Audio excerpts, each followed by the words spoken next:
glad to have you as a part of our webinar today. We're going to be talking about testing plans. And you see on your screen, it says the scary truth, plans need exercise. And we'll talk about what that means and maybe give you a different perspective of the types of things you need to do when you test your plan. So we are open today and we'll run through our discussion.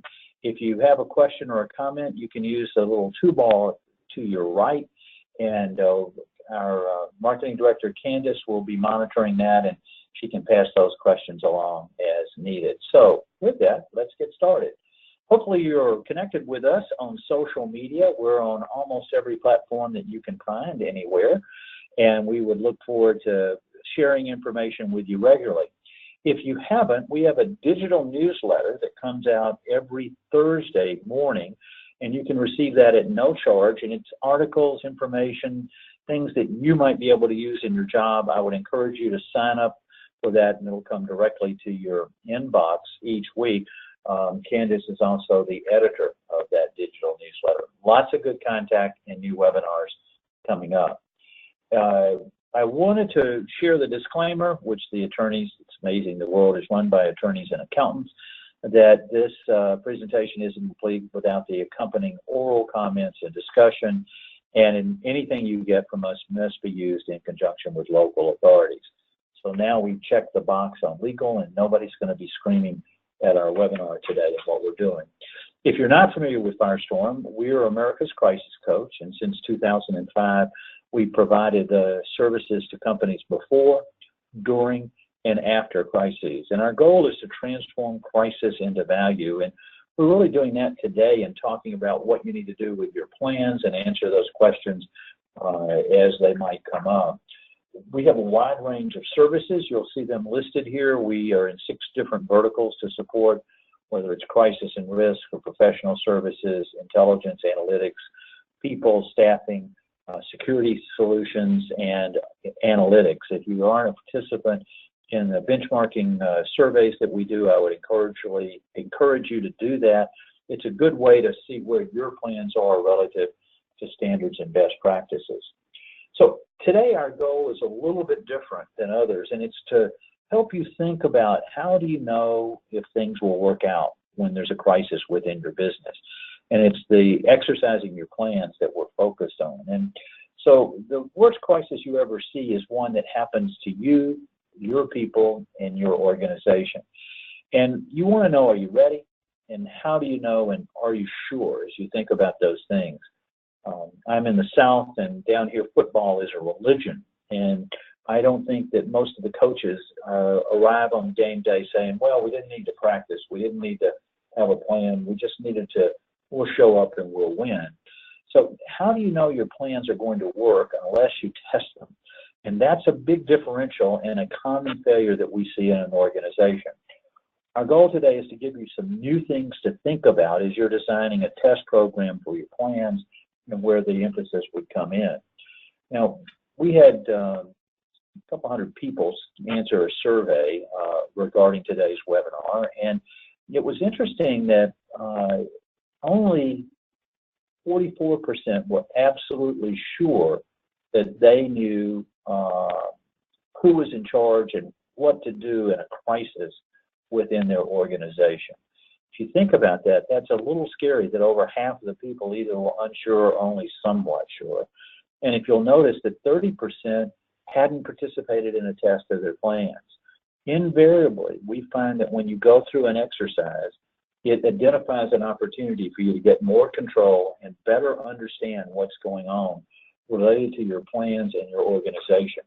Also, how the group makes decisions in a crisis, and we're going to go into that in a greater detail today and give you a couple of new tools that you've not seen before. I think you'll be excited to learn more about. So if we think about making a decision in a crisis is pretty tough. The information is wrong. We're used to organizations where we look at data and have metrics and key parameters, but in the crisis, all the information you learn initially is going to be wrong, and then you're going to be forced to make choices between here's a bad choice and there's a bad choice. Where do you start? What do you want to do? And if you'll go down that list, you'll see all the complicating factors. Command and control loss, your brand is under attack, events escalate quickly. You can become the issue at the center of the media focus. And lastly, it's going to come as a surprise. People aren't running into your office and going, surprise, here's great news. They're coming into your office to tell you that there's a problem.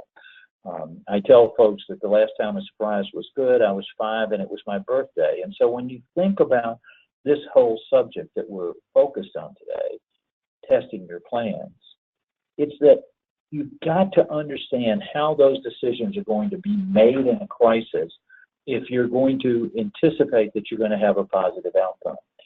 So that leads us to, where do we start?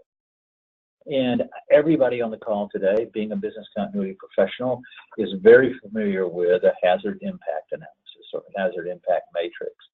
And looking at the events that would occur, the probability or certainty around that, the potential impacts, the onset speeds, the forewarning, the duration, the intensity, the human, property, business impacts, the total impact, and do a risk ranking.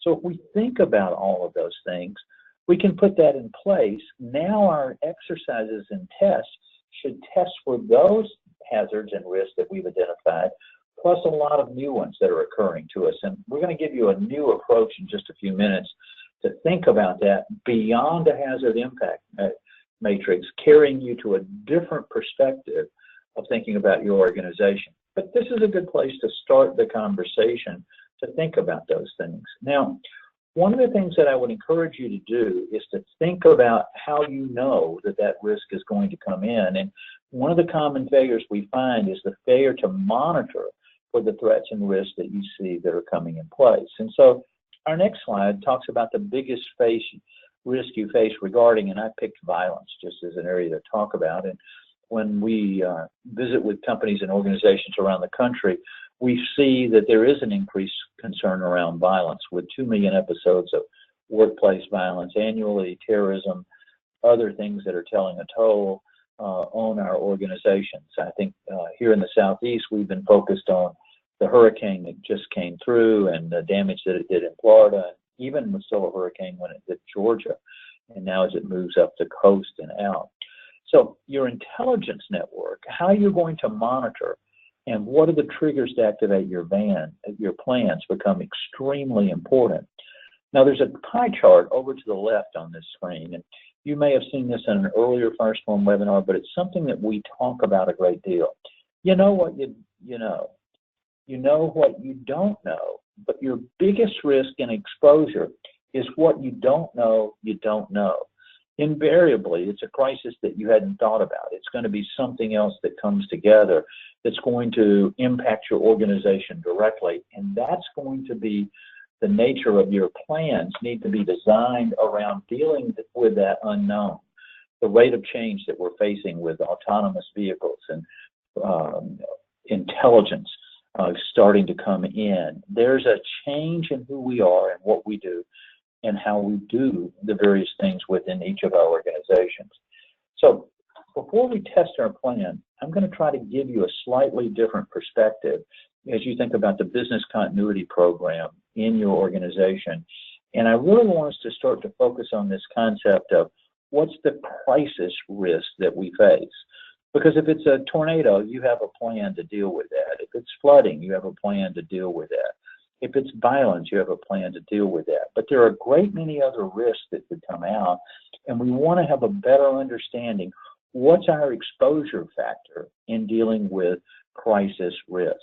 So our goal here is to increase the operational control and efficiency, aligning with standards and best practices, promote and enforce a culture of preparedness or readiness within your organization, and an acceleration and return to normal operations. All of those should be consistent with the thoughts around the programs that you put in place around business continuity and crisis management, your business impact analysis that you've done and incorporated. But now we want to start to shift to test your plans. And this is where things are going to go a little bit different. Instead of focusing on this hazard matrix as a beginning to say, oh, I want to run a test exercise around cyber breach, let's think about it a little differently in testing our crisis management expertise within our leadership team to deal with it. Your tactical teams, whether they're incident response or departmental plans to try to recover their product and operations, those are fairly regular and consistent. But now what we want to do is to begin a new discussion. And I'm going to start by asking you to think about, in your organization, what are your critical assets? And your goal here is to protect those critical assets: your people, your property, your information, and your brand and reputation. And ultimately, this comes back to the viability of the organization. So as we sit down and talk about our planning and our testing of our plans, let's start to think about, what are our critical assets? So if I was designing a tabletop exercise for you today, I'd be listing what your critical assets are and focusing on what we should be thinking about them. I then would shift the conversation to talk about what are the threats that we face. And you'll see the definition here. A threat is any person or thing that has the potential to harm one of the critical assets. So in trying to get down just to the small case of the tornado, we want to look at our critical assets and think, what would have a direct impact on those? Now, there's a third element that comes together: critical assets, threats, and then the third element comes at, are we vulnerable? What's our vulnerability? You may or may not be vulnerable to certain things within the process. A threat exploits a vulnerability. If you don't have a vulnerability to flooding where your offices are, we're not going to be worried about floods that might come into an area because there's no exposure associated with it. And so it's a weakness or a gap in our ability to recognize and respond to those threats. Recognizing that it's coming is an issue that is probably a common one that we miss in most organizations. But for right now, let's take the concept of critical assets, threats, and vulnerabilities and put them all together to say where they overlap. That's where we're going to focus our exercise. We're going to look on that little red part over to the right. In that area, the overlap of assets, threats, and vulnerabilities is the risk area. That's the risks that have the potential for loss of or damage to a critical asset caused by the vulnerability being exploited or a threat. Now, most business continuity professionals aren't looking at it in those areas, but I would tell you, in your organization, you have somebody that's focused on risk, whether it's a risk management program, an enterprise risk management program, a chief risk officer, your board, your organization. It ultimately is going to come back to risk. This is a way you can start a conversation that you might have had difficulty in talking about what historically has been referred to as a hazard impact analysis or vulnerability analysis. So now that we've identified those things and we're looking at it, I want you to stop and think about, what are the triggers? What are telling us that what we're concerned about is most likely about to happen? They're indicators that a potential event has in fact happened or is likely to happen, that it may happen. So if we can identify that for every risk, every threat, every vulnerability that we have, what are we monitoring? What are the triggers to activate the plan? By the way, the failure to monitor is one of the top 4 failures that we find, top 5 failures, number 4, in terms of failure of business continuity programs, crisis management plans, and others. So this is an area that you can focus on and build out and improve your plan. If you haven't established an intelligence plan, a monitoring plan, and triggers to activate, you're going to find you have a gap, and you'll be caught in that surprise mode. Now, when an event occurs, that's when that risk just changes from being out there. It now becomes a reality. There's an actual loss or damage of a critical asset occurs.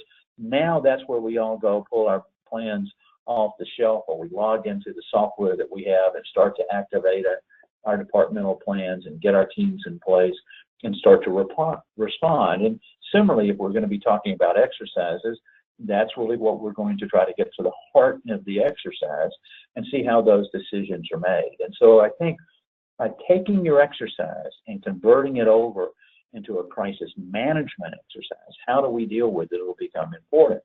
Because when we look at this event, for it to become a crisis, then it has to be sudden and generally unanticipated, and it can materially and adversely affect the organization's stakeholders, brand, reputation, trust, and our strategic goals. And you see in the diagram over to the right, you got a lot of people running in a lot of different directions. It's trying to be symbolic of what a crisis would be. So as we go about thinking about how we do exercises and the need to do it, and the title that was put together for this session today about it is a scary truth, this is one of the biggest weaknesses. We're averaging about 6 crises a day from the companies that we support across the country. It's much more common than you might think, and have those issues to come together. So let's go back to that question I asked on a few slides ago about where do you start? I would encourage you to go back to predict, plan, perform. Predict what are the vulnerabilities and threats that you see out there. Don't forget those critical assets. How do we monitor for them? What are the triggers? What are the impacts on the organization in each of those areas? The plans are, what are we going to do? Policies, procedures that we would put into place. And the perform is the training and testing of those plans. And that's what we need to talk about today. So what do you need to do right now? I would recommend take your plan, whatever that might be, at whichever level, and have someone new to the company read it. Ask them, if we're going to have this event, how does this plan help you? Where would you go in the plan? What would it tell you to do? We want to see how that's going to follow and work. We did an exercise for a large company this summer as we went through. They struggled a little in how they came together as a team. We do not want your team in your company to come together for the first time in a live fire crisis. We want this training and testing to be done. Because when we do a test exercise, we really are trying to fit those puzzle parts together. Sitting around the table, how do we all fit in? What's our role? Now, there are too many heads around this table. If your crisis team is this large or larger, it's probably going to become a little cumbersome. So we would generally recommend anywhere from 5 to a max of 8 on your crisis management team, because you need to be able to carry those things and through to make an effective decision. If there are too many people, it becomes very cumbersome. So why do you test your plans? How are you going to hit the bullseye to know that things are where they need to be? And why do we need to get this accomplished? Well, first of all, familiarize your leadership with the plans and working together as a team. If they've never seen the plan and they're looking at it the first time, we were doing a plan for a bank, and somebody said, well, we need a bank closure plan. And we actually had a bank closure plan there. They were unfamiliar with it. So understanding what you've thought through, having those details so that everybody is clear, the first time they need to see the plan is not in the middle of an exercise or not in the middle of a live crisis. And then how they make decisions. Every crisis needs a general. Somebody has to lead the decision process. You get input from everyone, but it's not a vote. If we've got 5 people on our team, we're not going to hold the vote, and it's 3-2, and so we're going to go with the 3s. The other reason to test is to identify weaknesses, and that's going to stimulate changes. We've got to locate errors committed during the testing. We did another exercise where an event occurred, and somebody says, well, the coordinator needs to activate the crisis management team. And the plan was any person with knowledge could convene the team. So what are the errors that are made so that we would know them? We want to provide insights into how people operate. What does it take for them to make a decision? How they interact with each other, and attain buy-in across the organization.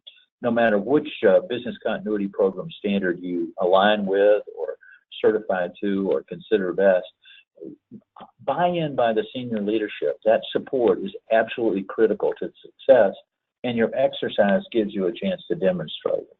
And then the next exercise, you will then utilize some of the lessons learned and emphasize the updates that you placed in the plan. So how do you transform this crisis into value? And the best way is to look at what you're focused on. And your communications here, where I've said successful crisis communications, it could have just as easily said successful crisis management, are establishing command and control. Someone has to be the leader in your group. Someone is that general. Firestorm performs the role of a crisis coach. That's a certified registered trademark for Firestorm. Breach coach is a generic term, and anyone can be that, but as a crisis coach, that's a term uniquely applied to Firestorm. We serve as that coach, helping the team come together.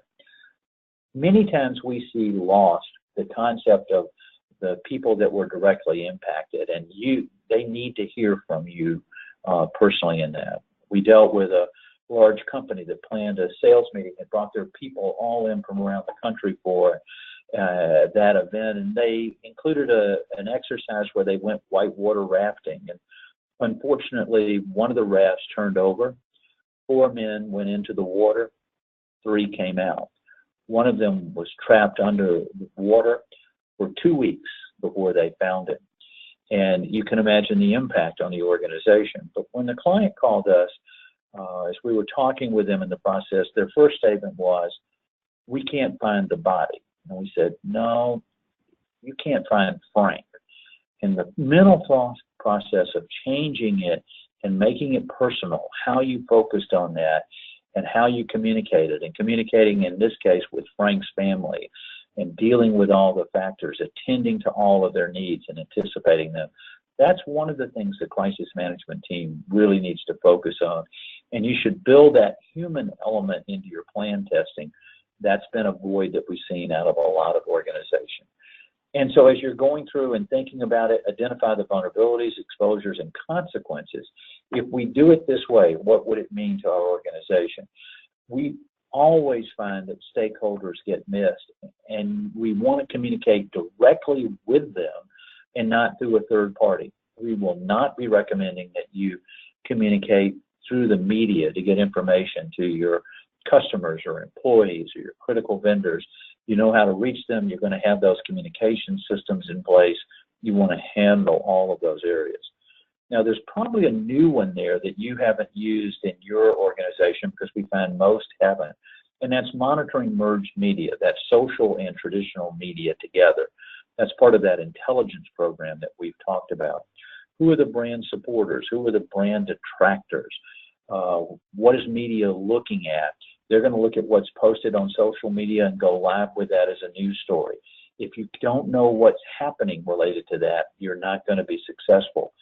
Build that into your test exercise so that there is a social media posting, that there is a video clip that goes up, that there is a comment that's going to be different. And I would build a spokesperson into your exercise so that you know who's going to talk, what are they going to say, and what their message is. Now, anytime you do an exercise, you've got to have objectives. We've just listed 4 sample ones up on the screen. You could have others, but what are you looking to have out of this process? We want to educate our team on the overall content of the plan.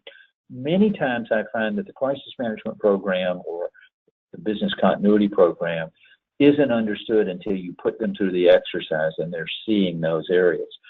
We recently did an exercise in California with a large organization, and their C-suite was involved in the crisis, and immediately they went tactical, trying to deal with the things that their incident response team or their emergency response team or their security teams would be dealing with. And we wanted to get them shifted back to dealing with those things that would affect brand and reputation strategically. Getting them familiar with the plan and the program was one of our goals. And I'm glad to tell you that it was successful as we made that. The scenario then gets them to use the plans. I would encourage them as you're going through it and doing the unfolding, saying, where are you looking? What steps would you follow? Is there a form to capture that information? Putting those things all in place. 3, to understand the decisions and actions that would be needed, and then find these opportunities to improve. Create your own objectives. I would communicate those objectives with the people that you're providing the exercise to as it starts, so everybody knows what we're trying to accomplish. And then there's going to be some assumptions and instructions. Reducing tension by saying there's not a predetermined solution. It presents an expedited time frame, because you're not going to sit there for 3 weeks to do an event. You're going to try to collapse it into an hour or 2 in that period of time, responding on their experience and expertise. Make the best decision on the facts that were available to them, because remember, most everything in a crisis you're going to learn initially is going to be wrong. And then how the companies work internally and externally with first responders and other groups. So I've given you a framework. Now I'm going to introduce a whole new concept to you that you probably are not familiar with or haven't heard. And it's where we have seen crisis management programs moving now. We were approached by the insurance industry. As many of you know, Firestorm is named as the crisis management firm, and the majority of insurance policies are around active shooter, deadly weapons, sexual molestation, crisis management. And there was a need in the insurance industry because they're focused on frequency and severity of how they could compare one crisis with another. And that concept, and so we came up with an approach that you could compare the shootings in Las Vegas, the 400 people shot in the concert and at the hotels, with the Hurricane Florence, with #MeToo, all of those different scenarios. And so we created a system that you can compare this crisis to that crisis on a uniform basis, and then also measure, is my crisis escalating, staying the same, or de-escalating? So here's the new terms, here's the new approach. I think you'll like it, and we'll be glad to answer questions around it. So first thing we start out is to assess the crisis risk level, where we started our presentation today. And we're going to be looking at the emotional responses, and we're really looking at a lens to view those responses. We're going to look, is there outrage? Is there fault? And is there fear? If we think back to the water problems in Michigan, where Flint, Michigan, the water supply became contaminated, was there outrage? Yes. If you open up that tap and it comes out and it's brown, it smells bad, it tastes bad, and you were paying for the water and you were trying to get your child a drink of water, would you be upset? The answer is absolutely. It was their fault. Well, the city knew about it, the water department knew about it, you had the EPA even aware. Clearly there was fault. Was there fear? Absolutely. My child could have gotten cancer as a result of that.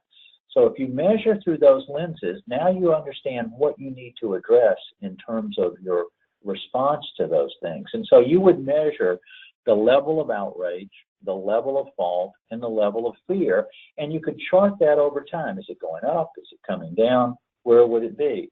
And imagine if there was no fault, then as you're dealing with this crisis, you're not going to have to address the fault problem. If there's no ongoing fear, you're not going to have to address that. So looking at this lets you assess the threat level. Now when we talk about threat, then we need to want to know what's the scope of that threat. And so we do that by looking at the reach, the acceleration, and the context. Reach, is it involving 10 of your customers? Is it involving 10,000? Does this impact 1 million people? Acceleration, are you the lead story in the Penny Saver, or are you the lead story on CNN? And context, what's the significance and magnitude of this? Is this #MeToo? Is it the water system for an entire city? What are we looking at, and how is it the lead story associated with it? So then we would determine the scope of the crisis risk. Now we're better in a position to figure out where we would take this information. So again, we'd be measuring how far is that reach going out? How fast is that acceleration in context? And going from no or little all the way out to severe. We could then take the data points around that and plot them. We can do a crisis risk rating. And so if it was down in that green quadrant, we're at a guarded level, we're going to be monitoring events. If it's in the gold or yellow in the middle, we're going to be managing the response. And finally, if it's in that severe elevated area, our focus will be managing impacts. So you take the data point and you mark where you are and would determine the response. You measure the outrage in terms of reach, acceleration, and context, the fault, and the fear under each one of those. And so they give you unique data points here that would direct you in how you're building it. It gives you a tool for the first time to be able to say, how does this crisis rate, and what does it mean to us in terms of what we do? Now, as we think about a crisis area, we're looking at what are the decisions, what are the actions, and what are the words that we need to say. What are the decisions we need to make? What are the actions that we need to take? And what are the words that we need to say? So we see an abbreviated little list here starting that out. We give a much more detailed one as you're working with your organization. So what I would encourage you to do the next time you do a crisis exercise, sit down with them, you do your scenario, you give your insertions, you've now finished the first page, and I'd say stop. Is there outrage? Is there fall? Is there fear? How much? Now let's talk about what's the reach? What's the acceleration? What's the context? You know the answers to those questions. It's going to help you form what the decisions that you need to make are, what the actions that you need to take are, and what the words you need to say become clear. So it's that first hour, right at the onset of the problem, right in your exercise, I would build it in, and I would be asking these questions. What decisions do we need to make? What actions do we need to take now? What words do we need to say? And that's going to help us better understand, are we ready? How do we know? And are you sure? Because remember, this crisis isn't business as usual. It's business as unusual. If your plan is not written in this format, I would encourage you to consider it or give us a call, and we'll be glad to help you as you go through it. But we can tell an organization and quickly bring them up to speed to be able to deal with a crisis. We received a call last night from an organization where there was sexual molestation alleged on a variety of areas. And so they were trying to figure out all of the things to do. We stopped them and we said, let's deal with each of these areas: outrage, fault, fear, reach, acceleration, context. What are the decisions? What are the actions? And what are the words? That little bit of structure took that organization to where they needed to be very quickly. You're not going to get your C-suite to open up and go through a checklist of 100 items trying to figure out what they need to do at that point. So this works in a small organization. It works in a large organization that's quite complex, but it shows where the focus would need to be. Now, in your exercise, as you're doing it, focus on how they will manage the disruptive events.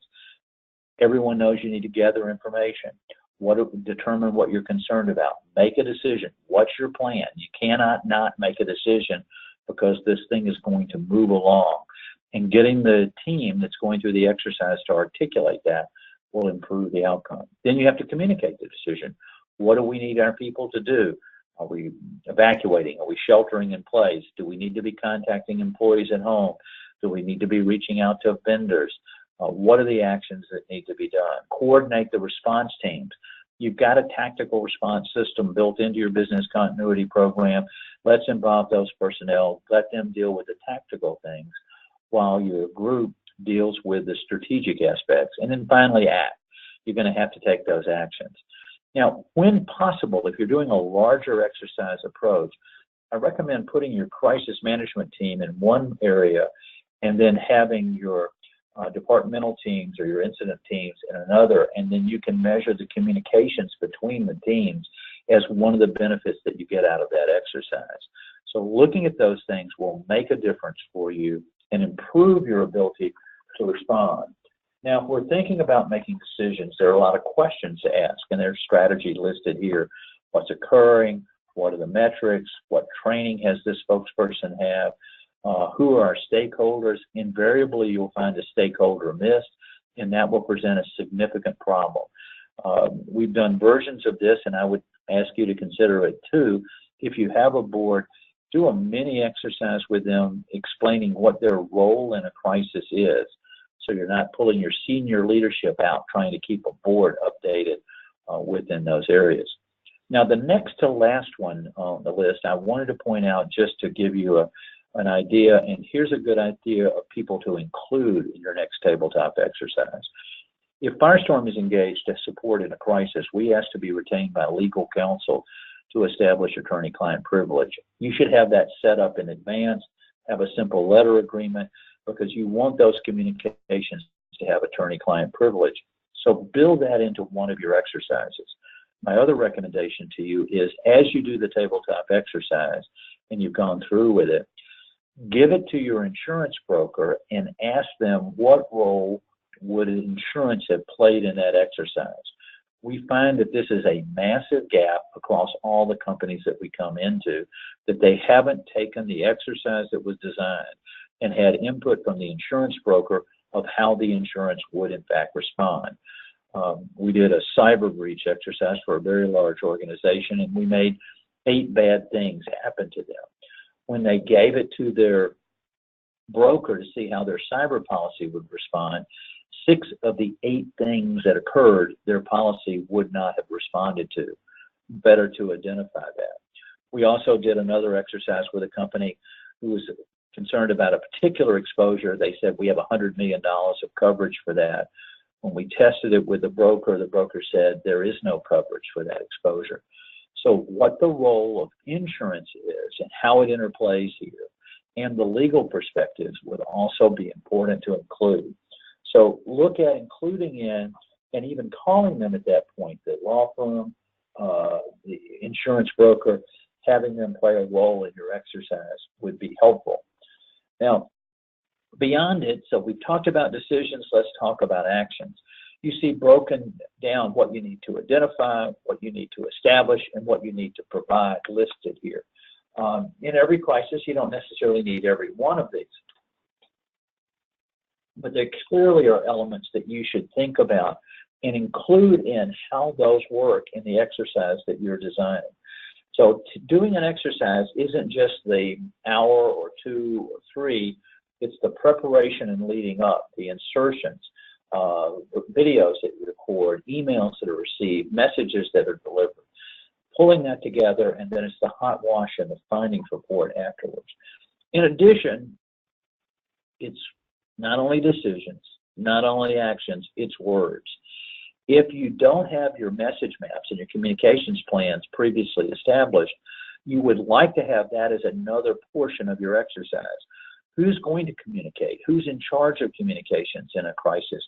We generally recommend not holding a press conference, and particularly in the first 24 hours, since most everything is wrong. Are you just updating your website? Are you communicating orally, which is certainly our preference? Or finally, if you're sending a message out, what does it look like? What are your message maps? What are your key messages in each one of these areas around these topics? And an area to start to think about, and we're beginning to do now for clients, is looking at the message maps, where here's my first, my second, and third message, and saying, if this problem happened, here's our message if we're dealing with outrage. Here's my message if we're dealing with fall. Here's my message if we're dealing with fear, and planning those areas. Now, here's a tool to take and look at. When you're in that exercise and somebody's going through and say, we need to communicate, I want you to stimulate the group by saying, why? And they'll give you an answer. Probably it's pretty good. Then I want you to ask again, why? They'll more than likely be able to give you an answer that's appropriate, that needs to be communicated. The third time, I want you to ask, why? Most of the time, at that point in time, the reason to communicate goes away because they can't come up with a reason at that point. If you can ask why 5 times in a row and they're good answers, you definitely need to communicate. If you can't, then that communication should not be made. Now, you'll see over to the right what we call as a crisis Miranda warning. We do this because everybody's familiar with what the Miranda warning is. We look at it on TV and we see things regularly coming through around. We warn common criminals not to speak. But here, if you look at it, you have the right to remain silent. Anything you say can be used against you in a court of public opinion. You have the right to a crisis manager. And if you can't afford one, we'll appoint one for you. And in fact, we have a special program that you can participate at Firestorm called Crisis Stop. We'll get involved with you in the first hour of a crisis to help you stop that crisis. So those are areas to think about and try to discourage your group and build the communications into your exercise. Now, when we talk about communications, there are 3 C's of crisis communication. The first communication that's always made in the first 24 hours is around what you want people to do. How do you respond? How do you recover? What do they need to do? The crisis portion of communications is generally delayed.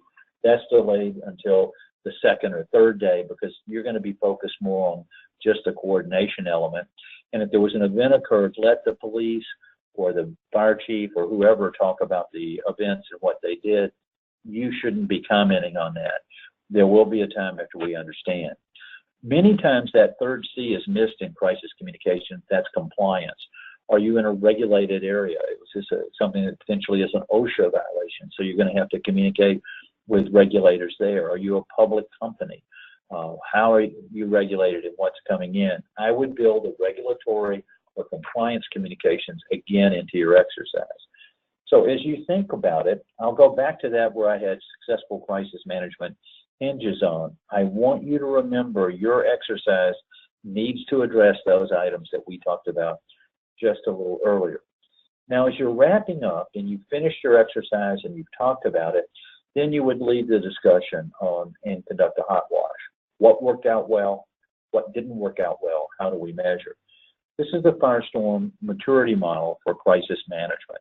We have maturity models for a variety of ways in organizations, but you'll look at this in a crisis. We're going to focus on what's the decision processes, the roles and responsibilities, the information clarity, the speed of decision making, and the communications effectiveness.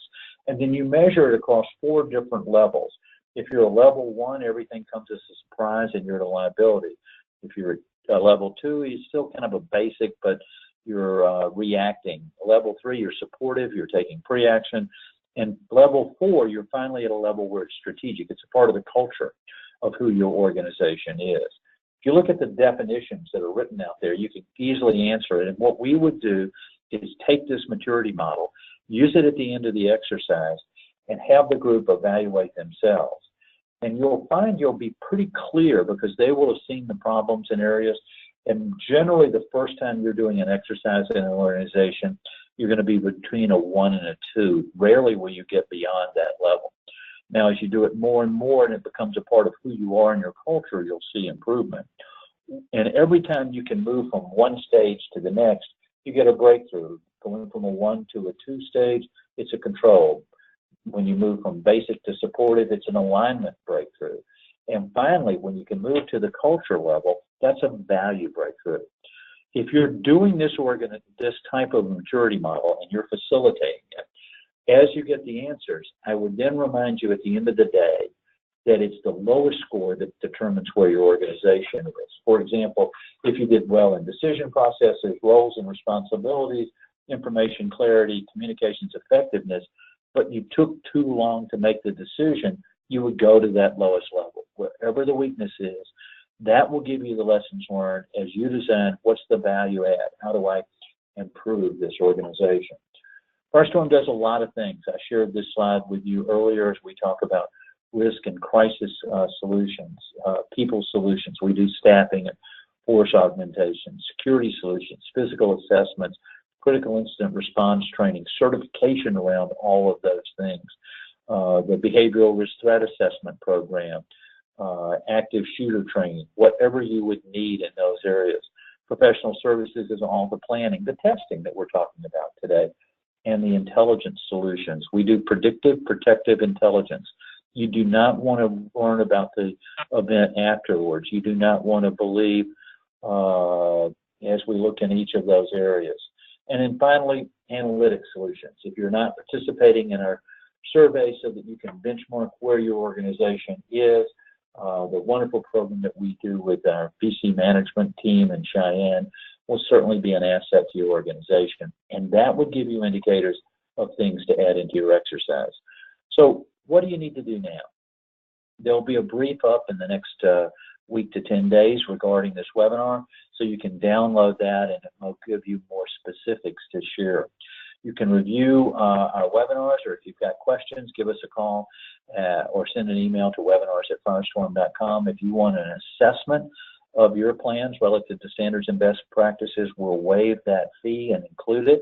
You'll also explain our Crisis Stop program to you. And you can register for the next month's webinar session. We are going to be doing another program with a virtual exercise in December. You might want to make sure you get on that list where you put your crisis management team around a table. And that brings me to one last suggestion. As you're thinking about doing your plan, instead of getting everyone in the conference room in your company to sit around the table and do it, do your entire exercise virtually. Because in the real world, that's probably what's going to happen. And then you lose those visual cues, the head nods, the head shakes, the understanding. The other thing I would recommend is that you test your crisis management team and then put your departmental teams, your response teams in another room, and then you can measure the communications between the groups. Great insights to help you identify the problems in your organization and what you need to do. Well, we spent some time this afternoon and have gone through this topic. We're hitting our stop time. I would tell you this webinar will be recorded. You can download it and share it with others in your organization. If you've got a question, don't hesitate to pick up the phone and call Firestorm. We're here to help. We're here to help you do your job, and we appreciate everything you do every day within your organization. So that concludes our webinar for today. I look forward to talking with you next month. Thanks a bunch. Have a great day, everyone. Goodbye.